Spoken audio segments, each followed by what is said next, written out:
profundizar en las noticias más resaltantes de la jornada. Bienvenidos a Temas del Día.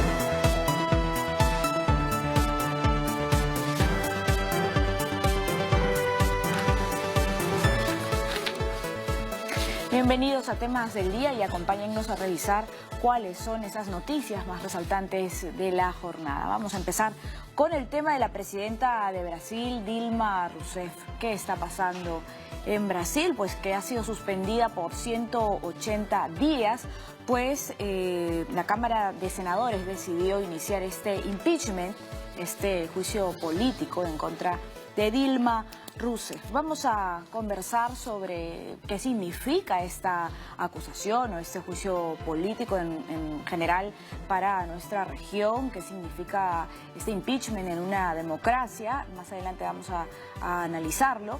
Y como siguiente tema tenemos la reforma del Código Penal. Pues se ha suspendido esta votación. De hecho, el debate se ha suspendido por la serie de sugerencias que sabíamos tenía el Ejecutivo sobre el texto sustitutorio, sobre la reforma, así que el Parlamento deberá evaluarlo muy a conciencia. Vamos a empezar este programa presentando a nuestro invitado, a Miguel Ángel Rodríguez Mackey, internacionalista. ¿Cómo está? Muy buenas noches. Violeta, encantado de estar contigo. Pues vamos a hablar sobre Dilma Rousseff. Pero antes de conversar vamos a presentar una nota y así enmarcamos un poco toda la historia de lo que se está viviendo actualmente en Brasil. Adelante. Cayó la noche para Dilma Rousseff. Tras la votación de la Cámara Baja de Diputados brasileña, la mandataria fue suspendida por 180 días, tiempo en que durará el juicio político en su contra. Esta mañana se pronunció por última vez como presidente de la República Federativa de Brasil. Soy víctima de la mayor brutalidad. Así de duras fueron las declaraciones de la mandataria luego de que por 55 votos contra 22 ganara el proceso de impeachment en su contra.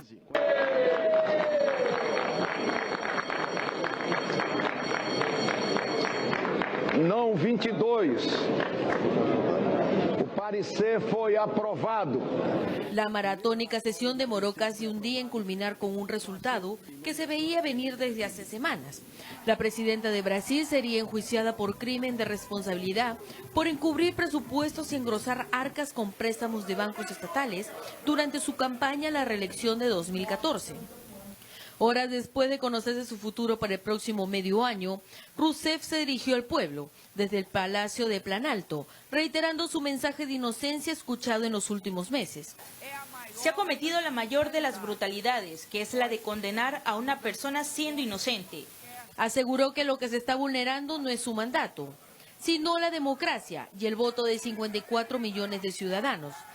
Lo que está en juego no es apenas mi mandato. Lo que está en juego es el respeto a las urnas, a la voluntad soberana del pueblo brasileño y la Constitución. Acto seguido, llamó a sus simpatizantes a movilizarse contra lo que considera es un golpe de Estado, camuflado bajo el telón de corrupción que cubre a la mayoría de políticos del país. Sin embargo, la telenovela brasilera recién comienza. El juicio político durará 180 días en lo que la defensa de Rousseff y la parte acusadora intercambiarán argumentos. El tiempo no podía ser el menos indicado, pues a puertas de la realización de los Juegos Olímpicos de Río 2016 y la profunda crisis económica que vive el país, ahora se le suma la incertidumbre política. Bien, hemos escuchado a Dilma Rousseff, ella ha tenido un discurso bastante duro después de toda esta situación. Llama a este juicio político un golpe de Estado, no una irrupción en la vida democrática de Brasil. Para usted, sí. ¿Qué significa este impeachment? Sí, bueno, el impeachment técnicamente es un juicio político.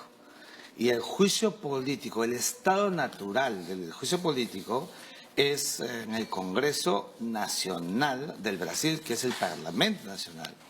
Pero lo que estamos viendo, Violeta, es un discurso de una presidenta suspendida técnicamente, no puede ejercer el cargo, que busca llegar a la mitad de Brasil, que todavía cree en el Partido de los Trabajadores, con el discurso del golpe de Estado, como muy bien dices, y el discurso de que hay una persecución política, una venganza política. Una venganza, ya lo ha dicho claramente. Entonces, evidentemente aquí ha habido un sustrato, un canal que se ha verificado en el Senado y que el día de hoy, en la madrugada, ya ha comenzado los 180 próximos días en los que se va a procesar políticamente.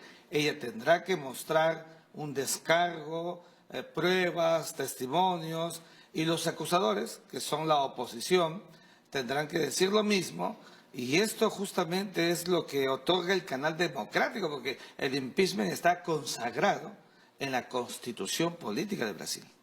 Pero, ¿qué podemos esperar después de ser testigos de una situación como la que se está viviendo, por ejemplo, para nuestro país? Porque ¿de qué se le acusa a Dilma Rousseff? Fíjate, a ver, yo creo que hay dos cosas importantes. Primero, que la imputación, la acusación a la presidenta no tiene nada que ver con los actos de corrupción que ha enquistado al Brasil. Exactamente, no tiene nada que ver con Petrobras, por ejemplo, o con el caso Lavallato, o en el financiamiento de su campaña, ¿verdad? Lo que se le ha imputado, acusado, es el delito de responsabilidad fiscal, que es por maquillar cuentas, por no decir la verdad, ¿no es cierto? Y porque tampoco tuvo el permiso, la autorización, la aquiescencia del propio Parlamento Nacional. Entonces, allí han encontrado una figura, una institución típica, decimos en el derecho, y allí es donde la han cogido a ella técnicamente para llevarla a esta situación.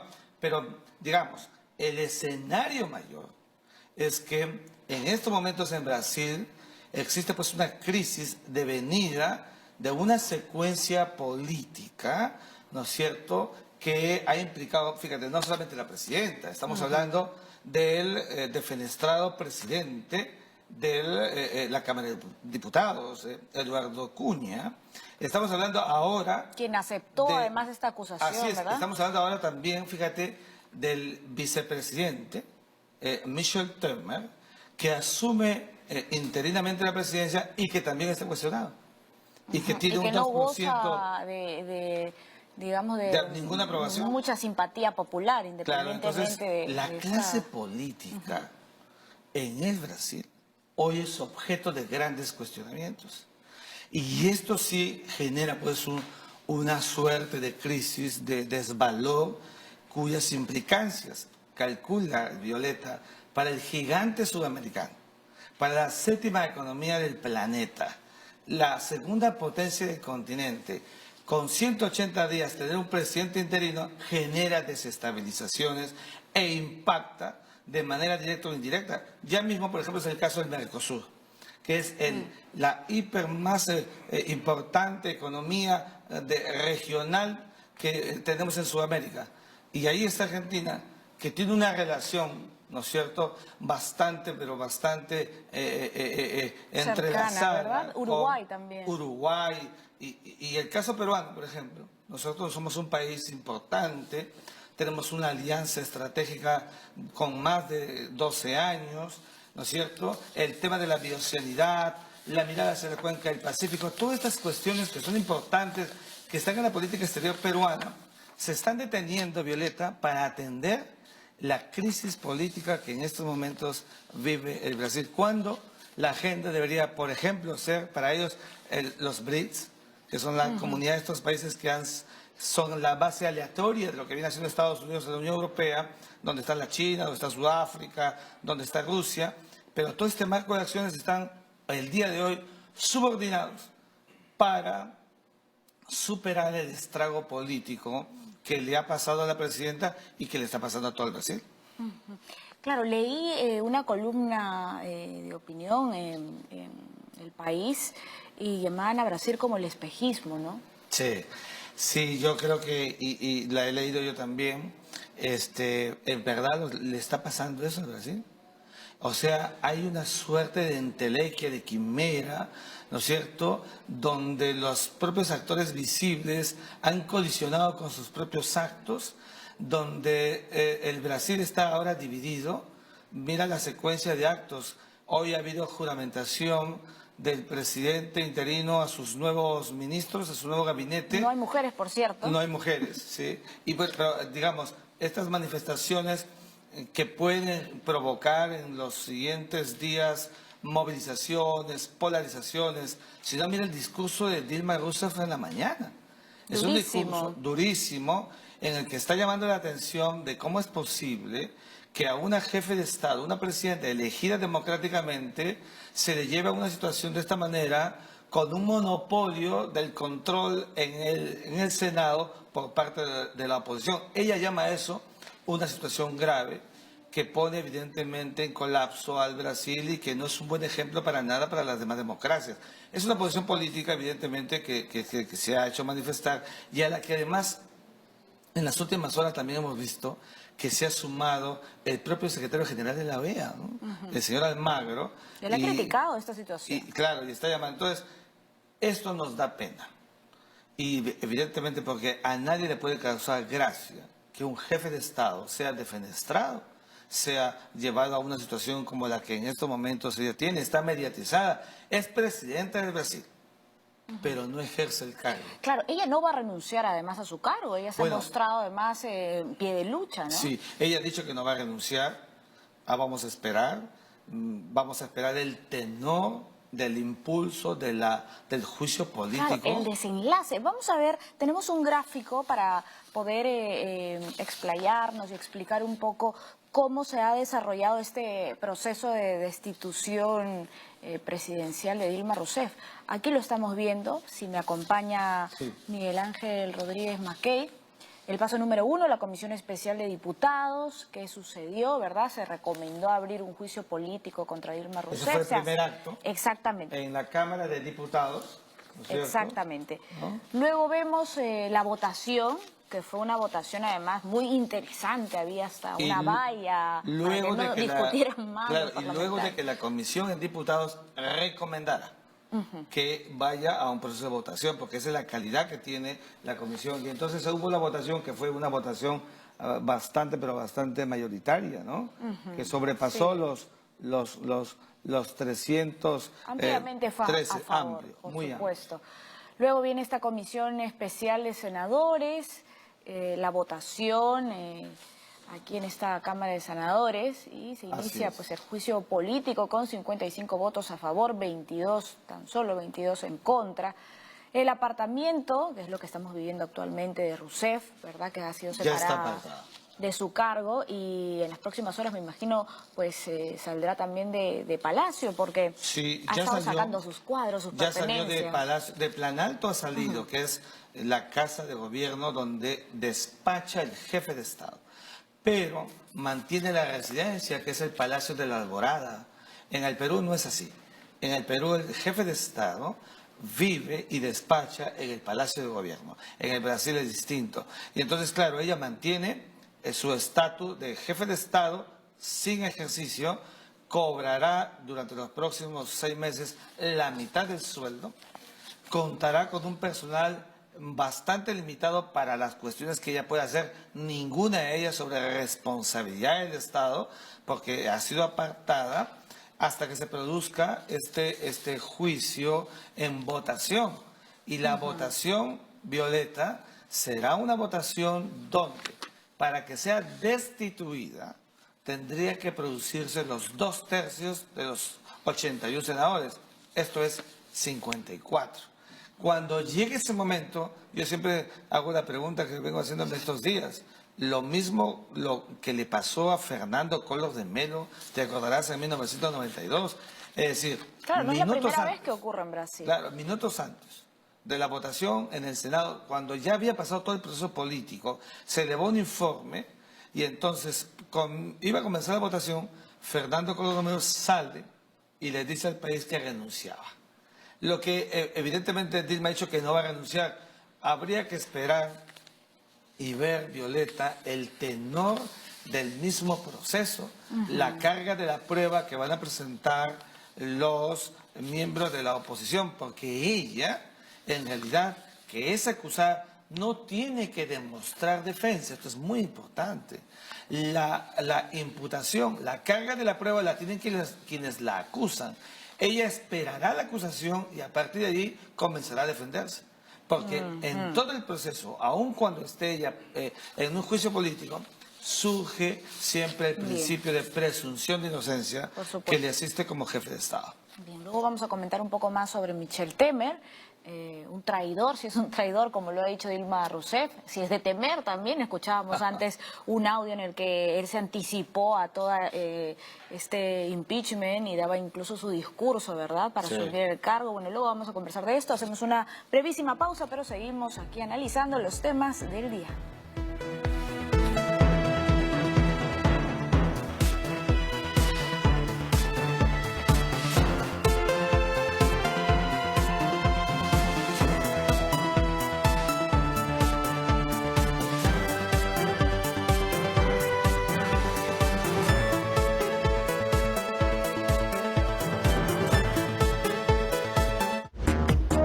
TV Perú, comprometido con el desarrollo de nuestro país, pone en sus pantallas Agro TV.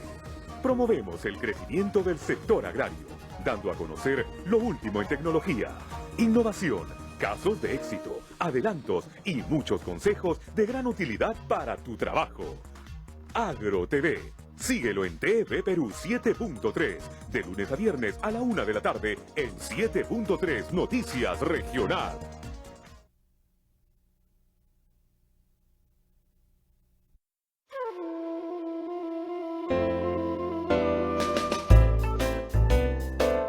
Letra de Fuego, con Raúl Tola.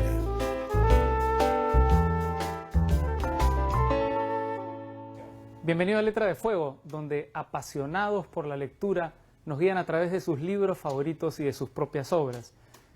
Este día vamos a hablar de gastronomía y nos va a guiar a través de ese mundo que en el Perú es tan exitoso uno de nuestros principales chefs, Flavio Solórzano.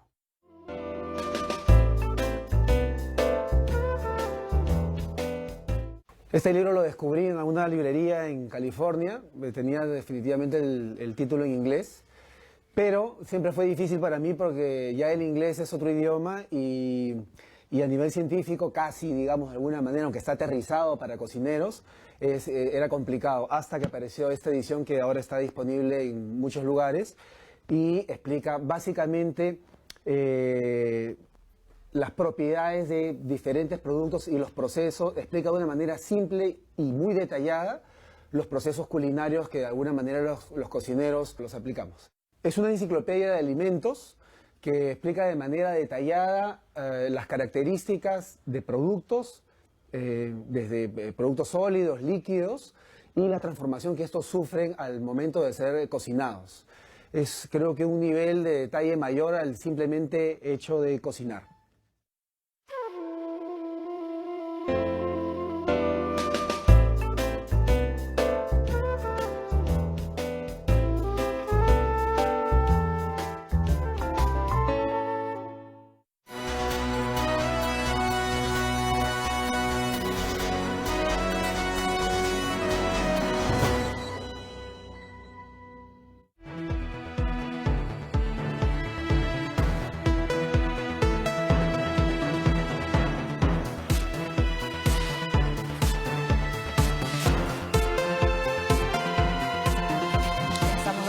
Con los temas del día y nos acompaña el internacionalista Miguel Ángel Rodríguez Mackey. Estamos analizando qué es lo que sucede en el vecino país de Brasil y cómo afecta la democracia, ¿verdad?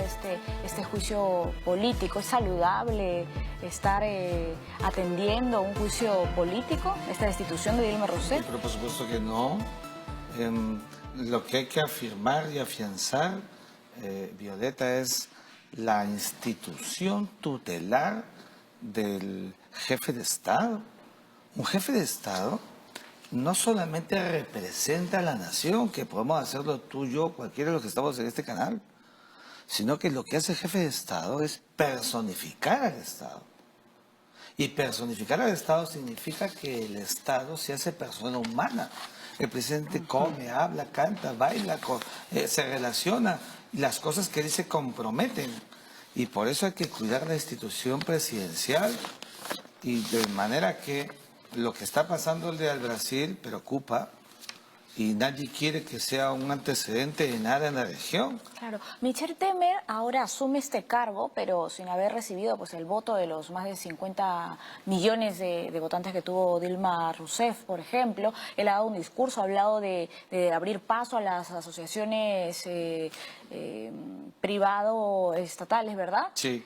Asociaciones privado-públicas, esto para impulsar la economía de su país. Bueno, ya tiene a su gabinete de ministros, pero él tampoco escapa a estar involucrado también en casos de corrupción. Sí, además, fíjate, es un presidente endeble, bastante debilitado en su calidad de interino y porque tiene 2%.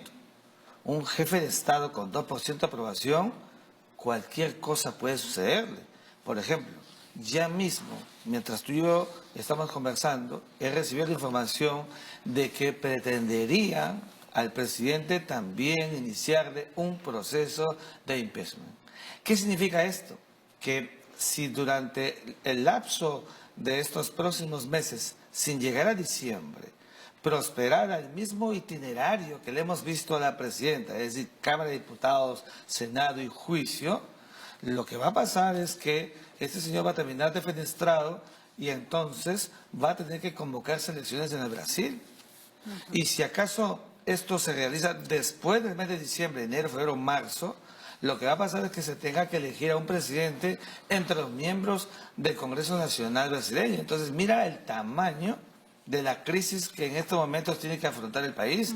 Hay una agenda de política exterior, hay una agenda de política interna que se tiene que atender y que ha sido distraída por este clímax del juicio político a la presidenta Dilma Rousseff. Además de todos los escándalos de corrupción, ¿no? Hoy leía también en un artículo de The Economist, un importante artículo de lucha contra la corrupción en América Latina, y también se mencionaba un dato muy interesante del Fondo Mundial Internacional, que son 2 billones de dólares más o menos los que afectan la economía mundial debido a estos escándalos, a estos casos de corrupción, ¿no? Digamos que hay un robo sistemático de todos los ciudadanos a nivel mundial. Y a propósito de lo que le estoy diciendo, vamos a presentar una nota que también nos atañe muy de cerca, pues el Poder Judicial ha ordenado comparecencia restringida para el expresidente Alejandro Toledo, y no solamente para él, sino para su esposa Elian Karp, y también para otros 4 imputados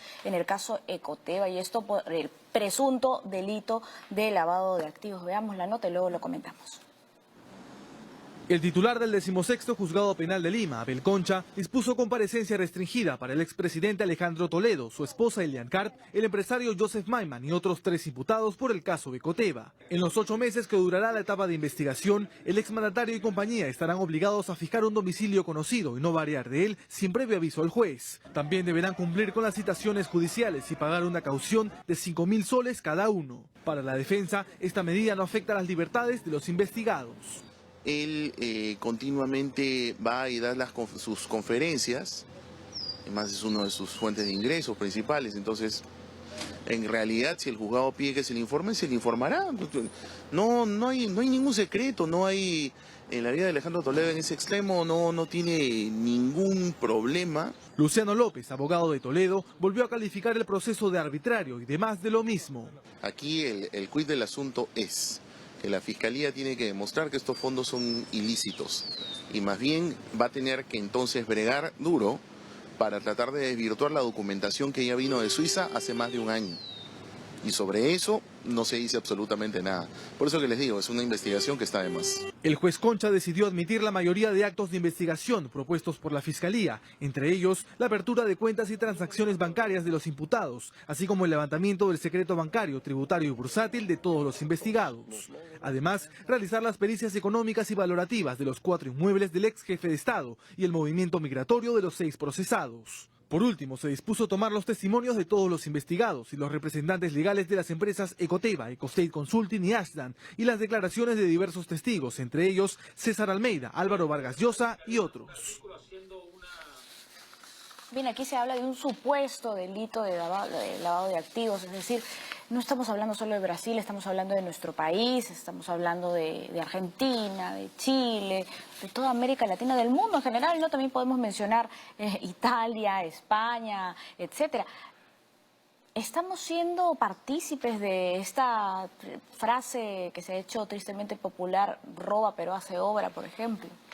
No, yo creo que, creo que no hay una directa ni indirecta relación entre los casos de corrupción que hay en el Brasil y el caso de Ecoteva. Son dos casos distintos, pero sí creo que es importante llamar la atención de lo que ha demostrado el Poder Judicial en el Brasil.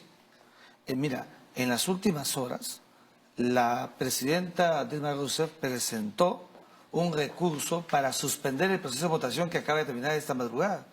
Y el Poder Judicial, que es el Supremo Tribunal Federal, ha desestimado ese recurso y ha demostrado ser absolutamente imparcial en una causa donde estamos viendo en un Brasil donde prácticamente todos los que detentan poder están encausados y el Poder Judicial mantiene pues una calidad impoluta, incólume, y eso es importante trasladado, por ejemplo, el caso peruano, donde las instituciones, el Poder Judicial mantenga pues una posición objetiva, clara, para que los procesos no caigan en la subjetividad y así sea una garantía para quienes han sido jefes de Estados o para quienes lo son. Y eso evidentemente va a comportar una garantía. Hay que respetar mucho la institución del jefe de Estado o del que lo ha sido en el pasado. Claro, no se trata tampoco de una persecución, ¿verdad? Persecución política, porque también podríamos estar cayendo en esto. Pero claro, el punto es un poco toda esta sombra de corrupción que no nos la podemos quitar de encima. Dilma Rousseff, que es un caso totalmente aparte, pero que igual tiene una relación en cuanto a que, bueno, América Latina sufre de esta deslegitimidad de todas las instituciones, ¿verdad? Sí. Bueno, ha convocado una protesta masiva y que de hecho hay millones de brasileños en las calles, jóvenes en las calles. Fíjate, en el Brasil en estos momentos hay una situación absolutamente polarizada. Y lo que pueda venir en las próximas semanas puede ser todavía más polarizado. Recuerda que el Partido de los Trabajadores, cuando llega al poder con Lula, lleno de vitores, inició todo un proceso muy inclusivo que redujo la pobreza en prácticamente la mitad con aquella famosa política del hambre cero, el asistencialismo. O sea, hay una cantidad importante de gentes que creen el discurso del Partido de los Trabajadores y el mismo Lula. Y la señora, han estado tantos años en el poder, así es, y la señora Dilma Rousseff ya se alistan con un discurso político donde el próximo candidato seguramente va a querer ser el propio Lula da Silva. Entonces, evidentemente no va a ser fácil para el Brasil superar esta situación. Es transversal la corrupción, tú lo has dicho en América Latina. Yo te doy un dato. Las Naciones Unidas ya ha calificado a la corrupción como un fenómeno, como una amenaza global. Es decir, está en todas partes. Uno podría decir, es que siempre ha habido. No se trata de eso. Hay que buscar la forma de acabarla, de aplacarla con mecanismos dentro del derecho que justifiquen acciones coactivas y coercitivas si amerita, pero con la regla del derecho. Y creo que lo que acaba de pasar en Brasil es una lección donde sí funciona un sistema judicial con imparcialidad, sin subjetivismo, que le ha llevado a la presidenta a esta situación. Este trago amargo, ¿verdad? Muchísimas gracias, nos despedimos, vamos a hacer una brevísima pausa. Gracias a Miguel Ángel Rodríguez Mackey, internacionalista, y hacemos pausa y regresamos para hablar de la reforma, esta polémica reforma del Código Penal. Ya volvemos.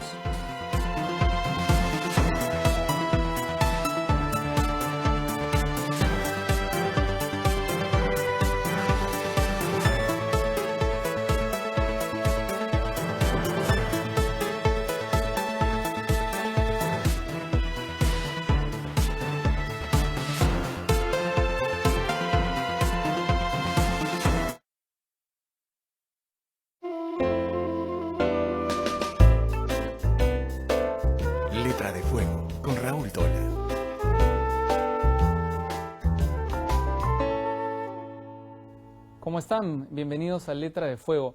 Javier Heró es uno de los grandes mitos de la poesía peruana. Y Vida y muerte de Javier Heró, de su hermana Cecilia Heró, revela aspectos interesantísimos de la vida de este gran poeta limeño. Escuchemos a otro gran poeta limeño, Arturo Corcuera, comentar ese libro.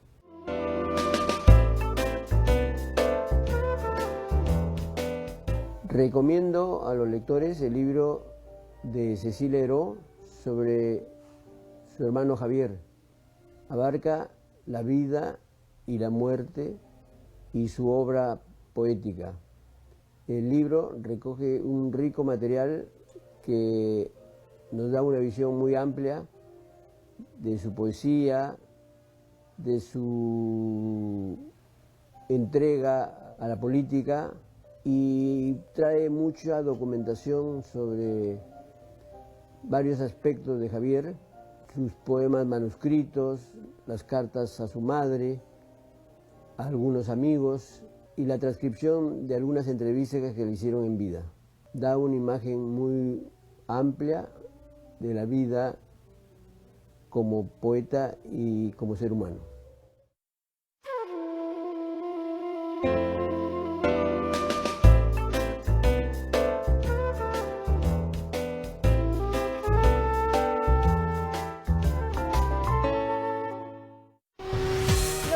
Más relevantes del acontecer nacional y mundial son llevados a su pantalla en una nueva señal informativa. Un grupo de especialistas de la información trabaja las 24 horas del día para que usted conozca a profundidad las noticias que afectan su vida diaria y contadas desde una perspectiva diferente. 7.3 Noticias, la información que necesita.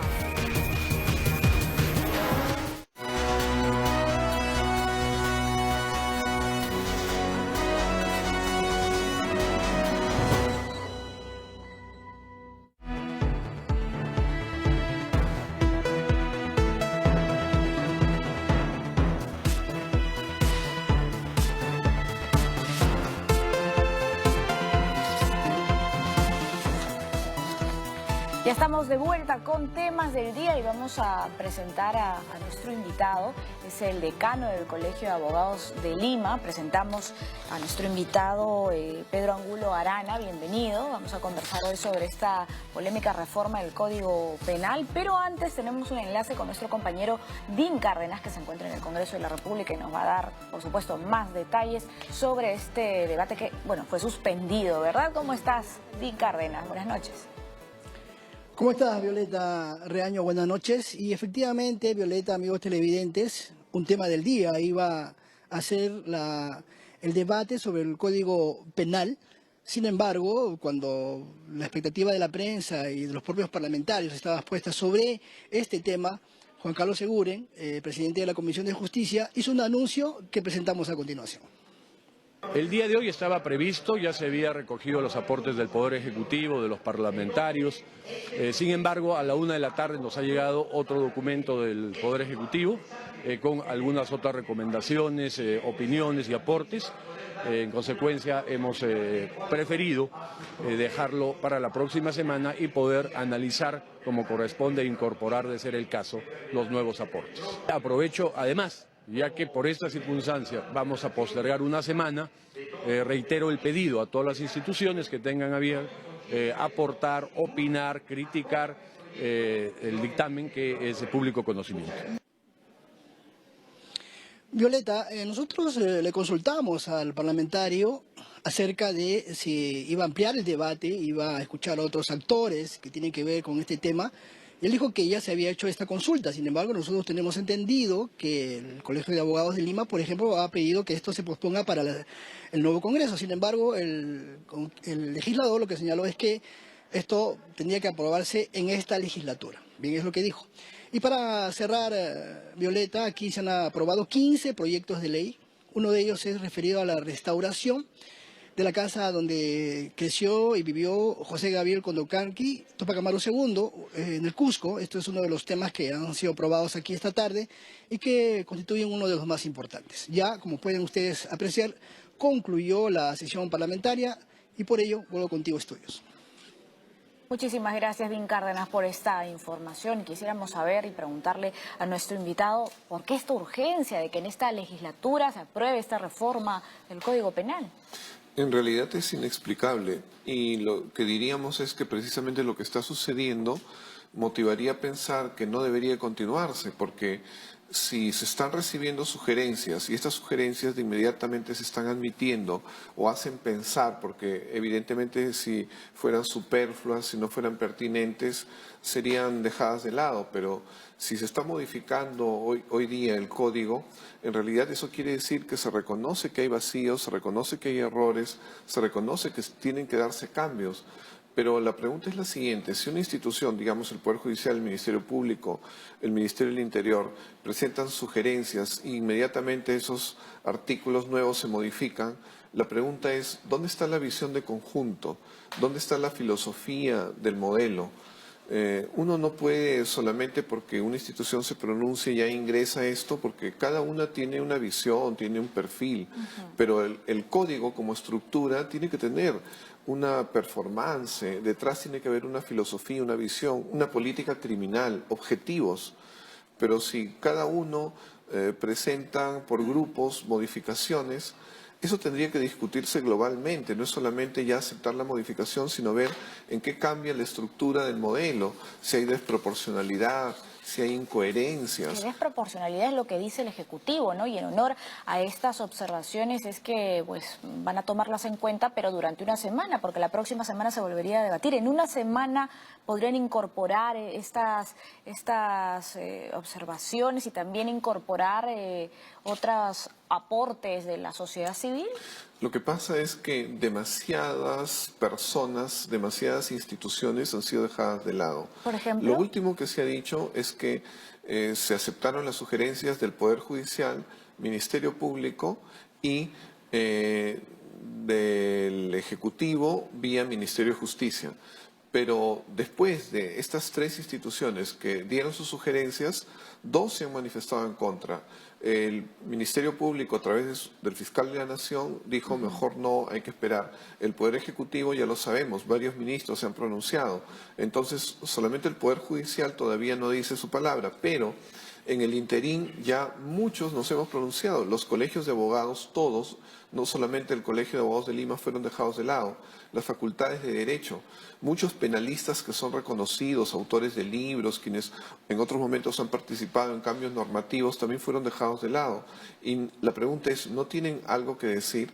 La ciudadanía misma, organismos, ONGs vinculadas a derecho, a temas jurídicos, derechos humanos, ¿por qué no se espera que todos intervengan con mejor oportunidad de hacer un código que sea una estructura de largo aliento, como son los códigos penales? Un código penal no está dado para 10 años, está dado para 20, 30, 40, tiene que tener un horizonte. Claro, a propósito de que usted menciona 10 años, el Congreso ha dicho que han pasado 10 años ya y no se ponen de acuerdo, entonces hay que sacarlo de una vez. Pero ha habido un trabajo sostenido, ha habido un trabajo público. Aparentemente, si han habido dos comisiones, tengo entendido, que han revisado, pero el tema es que han debido de convocar a distintos organismos públicos para que se hagan discusiones, y la realidad es que por lo menos los colegios de abogados no han sido convocados para una o dos normas, no para la visión de conjunto del código. Las comisiones del Congreso aceptan la inclusión de instituciones que no son solamente el Congreso, y son comisiones grandes. Ahora, el código es bastante complejo, hay capítulos donde tienen que entrar distintos profesionales, especialistas, por ejemplo, en tributario, en corrupción de funcionarios, en tráfico ilícito de drogas. Se podría caer en incoherencias, ¿verdad? Definitivamente. Y vacíos legales. Es que además ya se han descubierto. Por ejemplo, cuando se dijo que se estaba manteniendo la misma norma que había castigado a la señora Buscaglia, fue algo cierto. Últimamente recién ha cambiado. No sé si se mantendrá el tema de que el abandono de niños merecía menos sanción que el abandono de animales. Un animal doméstico. Claro, entonces todo eso significa debilidades. Y si se están corrigiendo ahora, eso en realidad no mejora el cuerpo del código. Igualmente, por ejemplo, el robo agravado se propone que tenga una pena máxima de 35 años y que la violación sexual tenga una pena de 20 años, ¿no? Y hay bastante polémica con esto, con el tema de la difamación, con el tema de una pena para el aborto en caso de violación sexual. Hay varias polémicas porque no se sabe cuáles son los motivos, por ejemplo, para eliminar delitos. Desaparece el homicidio por lucro, desaparece la calumnia, desaparece la injuria, desaparecen delitos electorales, se cambia el tema de delitos de minería ilegal, pero la pregunta es ¿por qué? Igualmente aparecen nuevos delitos, ¿no? Los delitos de las personas jurídicas, la responsabilidad y delito del jefe, del superior respecto al inferior. Pero la pregunta es ¿por qué? Un código requiere una exposición de motivos. El código vigente la tuvo. El código actual, ¿por qué no tiene una exposición de motivos? Si ahí es que se explica y justifica los cambios normativos. Se requiere definitivamente un debate profundo, ¿no? ¿Cuál sería la propuesta, en todo caso, del Colegio de Abogados? A nosotros nos pareció bien que hoy día se diga, bueno, mejor vamos a esperar, pero que se diga que la próxima semana, vía la recepción de todas las sugerencias, supongamos, se aceptan las sugerencias, pero ¿sugerencia de quién? ¿Por qué? Claro, parece que fueran a incluirlas como de manera obligatoria. No, si se dice que antes el código, por las modificaciones que se han hecho, y efectivamente se han hecho muchas, más de 500 es un Frankenstein, pero el nuevo también es otro Frankenstein, porque cada uno, según de dónde viene, le pone sus normas, y esto no tiene una visión de conjunto, no tiene un objetivo ni una política criminal detrás, no va a servir mucho. Por supuesto. Una invocación, por favor, a nuestros parlamentarios, al Congreso de la República. A que mediten que no se trata, lo que dice el Colegio de Abogados de Lima, de un capricho, se trata de obtener un código que realmente tenga un largo horizonte, que le sirva a la ciudadanía, que le sirva a los operadores de justicia, que tenga una política criminal. Así es. Bueno, me uno entonces a su llamado. Muchísimas gracias a ustedes por su participación, por venir al programa, por explicarnos también cuál es la posición del Colegio de Abogados. Hemos conversado con Pedro Angulo Arana, el decano del Colegio de Abogados. Hacemos una pausa y regresamos para seguir hablando de este tema.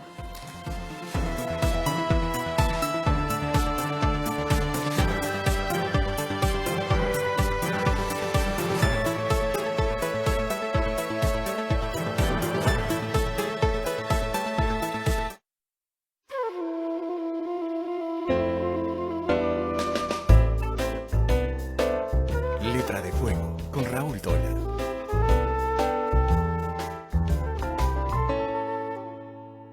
¿Cómo están? Bienvenidos a Letra de Fuego.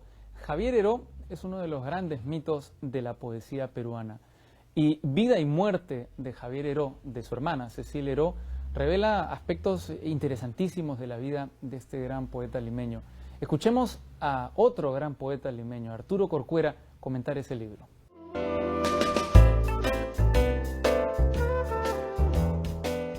Recomiendo a los lectores el libro de Cecilia Heró sobre su hermano Javier. Abarca la vida y la muerte y su obra poética. El libro recoge un rico material que nos da una visión muy amplia de su poesía, de su entrega a la política, y trae mucha documentación sobre varios aspectos de Javier, sus poemas manuscritos, las cartas a su madre, a algunos amigos y la transcripción de algunas entrevistas que le hicieron en vida. Da una imagen muy amplia de la vida como poeta y como ser humano.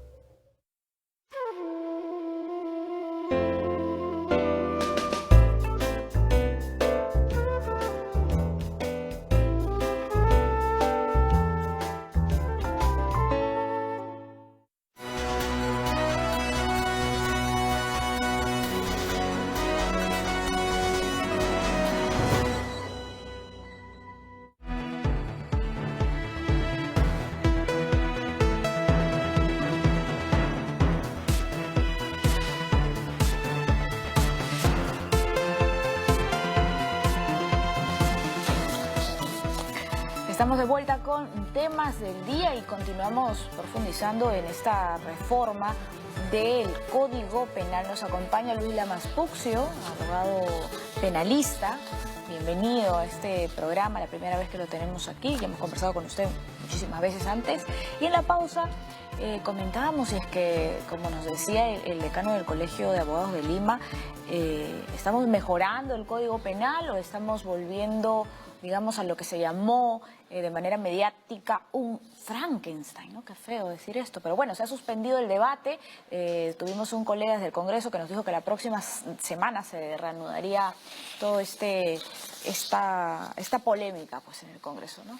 Sí, mira, el Código Penal es una de las normas más importantes que puede tener un país, porque en este código están reflejadas todas las conductas que son motivo de una sanción. Y como todos conocemos, en los últimos años hay un aumento impresionante de la delincuencia en el país, tanto la delincuencia tradicional, la delincuencia organizada, la delincuencia internacional, la delincuencia económica, y evidentemente estas conductas tienen que estar en alguna medida encuadradas dentro de la norma, porque el Código Penal tiene un rol no solamente de sancionar, sino también de ilustrar y en alguna medida prevenir estos hechos, porque entendemos que la ciudadanía, al saber que estas conductas están prohibidas, se abstienen de cometer estos tipos de delitos, ¿no? Pero claro, acá hay un problema de fondo en el sentido de que la sistematización, entre comillas, que se habría utilizado no es la más adecuada, porque uno de los componentes que integran esta propuesta es justamente acumular estas constantes modificaciones o reformas que se han hecho al Código Penal, lo cual desnaturaliza el sentido de la norma, porque acá no solamente se trata de discutir o de discernir si un delito debe tener más penas o menos penas que otro delito. Que es la proporcionalidad. Así es, ¿no?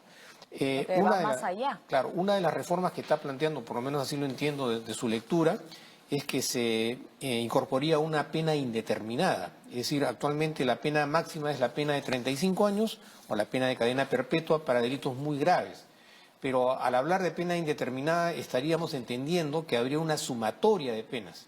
Es decir, que una persona podría ser sancionada, dependiendo de la gravedad de los delitos que ha cometido, a penas que pueden ir entre 70, 80, 90 años, como sucede en otros países, sistemas, ¿no? Judiciales, en el caso específico de los Estados Unidos, que una persona puede ser sancionada pues, a 150 años de pena privativa de la libertad. Pero eso tiene a su vez una directa repercusión en el sistema carcelario.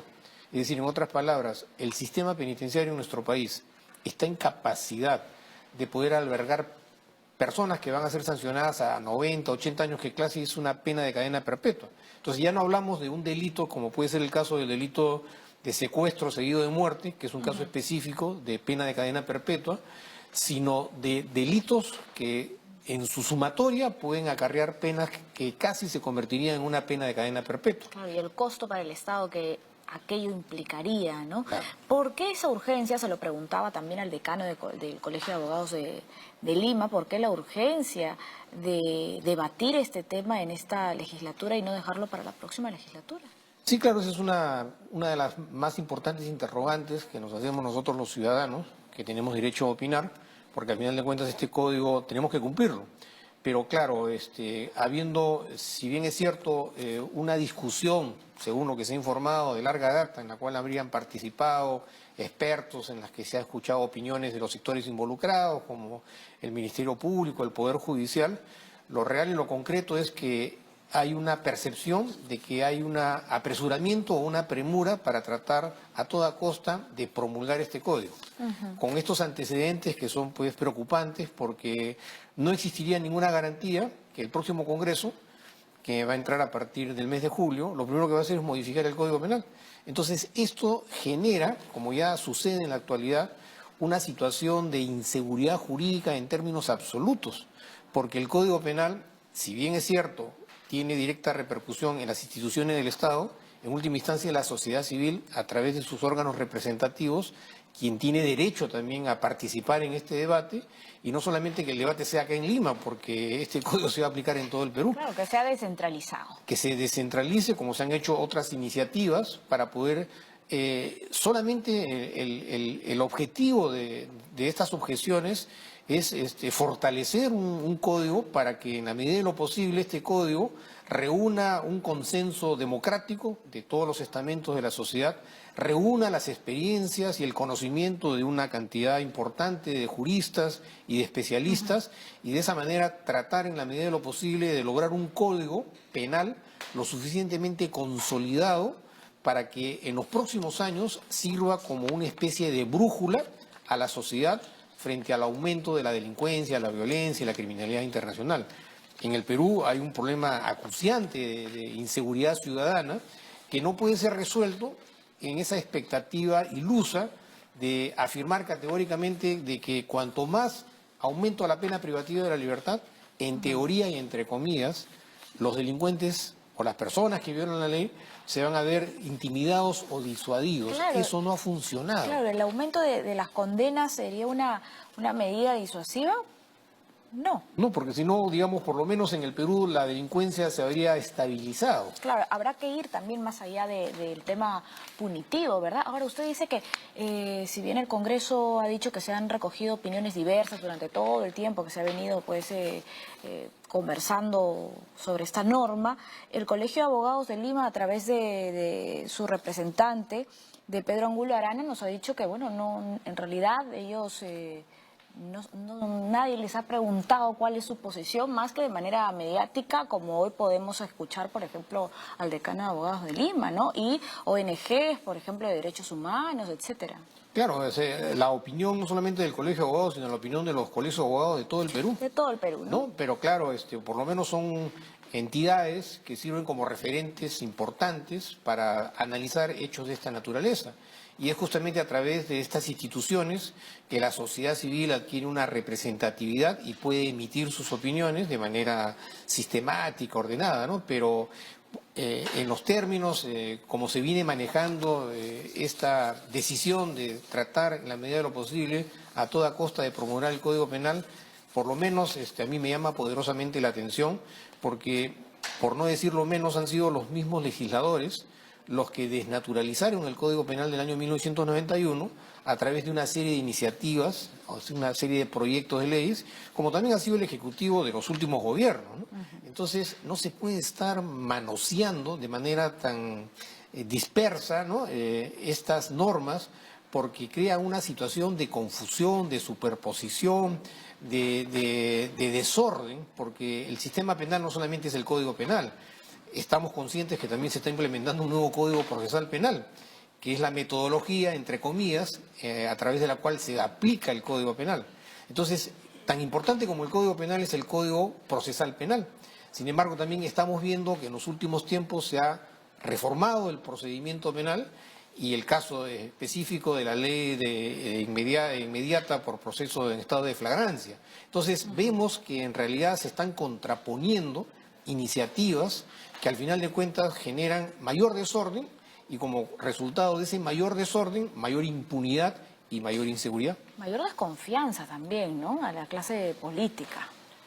Bueno, ese es un tema que tendrán que responder ellos, ¿no? Pero hay que estar conscientes que ellos ya están de salida en un gran número de parlamentarios. Entonces, incluso dentro del mismo Parlamento hay sectores que se oponen, ¿no?, a la promulgación o a la derogatoria de este Código Penal.